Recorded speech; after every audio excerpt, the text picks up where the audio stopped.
మంచు విష్ణుకు ప్రశంసల వెల్లువ. ప్రచార మాధ్యమాల్లో మంచు విష్ణు చేసిన గొప్ప పనికి ప్రశంసల వర్షం కురుస్తోంది. నెటిజన్లు నీ మీద గౌరవం పెరిగిందన్నా అంటూ కామెంట్లు చేస్తున్నారు.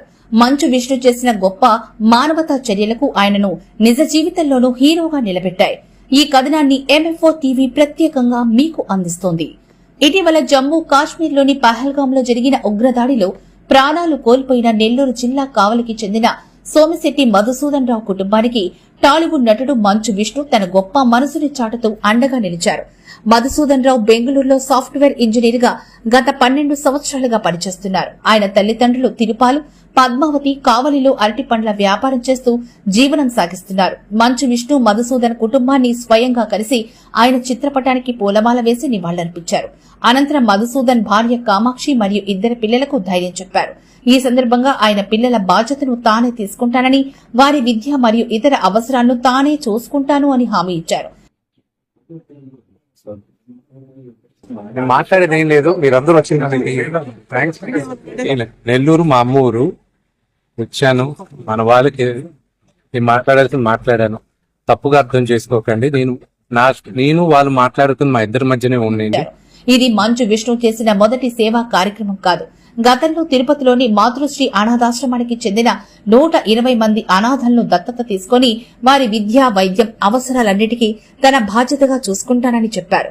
ఈ సేవా కార్యక్రమాలతో మంచు విష్ణు తన మానవతా మనసును చాటుకుంటూ ప్రజల మన్నలను పొందుతున్నారు. అందరికీ నమస్కారం. భోగి, సంక్రాంతి, కనుమ అందరూ బ్రహ్మాండంగా కుటుంబ సభ్యులతో చేసుకోవాలని మనస్ఫూర్తిగా కోరుకుంటున్నాను. నేను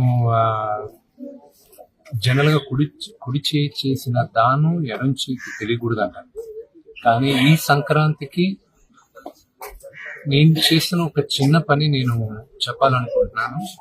ఎందుకంటే దీన్ని విని ఇంకా కొంతమంది ఇన్స్పైర్ అయ్యి పక్కనున్న వాళ్ళకి సహాయం చేస్తారన్న ఉద్దేశం చెప్తున్నాను.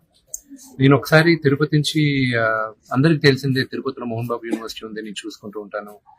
నేను ఇక్కడి నుంచి ఒక రోజు హైదరాబాద్కి వెళ్తున్నప్పుడు శ్రీదేవి గారు మాతృశ్య ఫౌండేషన్ ఆర్ఫనేజ్ నుంచి అండ్ ఓల్డ్ ఏజ్ హోమ్ నుంచి నన్ను ఫ్లైట్ లో కలిశారు. సార్ మీరు తిరుపతే కదా, ఒకసారి ఎప్పుడైనా రండి అన్నారు. ఆవిడకి నిజంగానే చాలా హ్యాట్స్ ఆఫ్. ఆవిడ ఏ స్వలాభం లేకుండా కేవలం ఆవిడ మంచి హృదయంతో ఆవిడ దాదాపు 120 పైన పిల్లల్ని, అనాథ పిల్లల్ని, ఆర్ఫన్స్ ని ఆవిడ చూసుకుంటూ ఉన్నారు. నేను ఒక సంవత్సరంన్నర ముందు వాళ్ళ దగ్గర వెళ్ళడం జరిగింది. వెళ్ళి ఆ ఉన్న పిల్లలందరినీ నేను దత్తత తీసుకుంటానని, ఆ పిల్లలందరినీ దత్తత తీసుకున్నాను.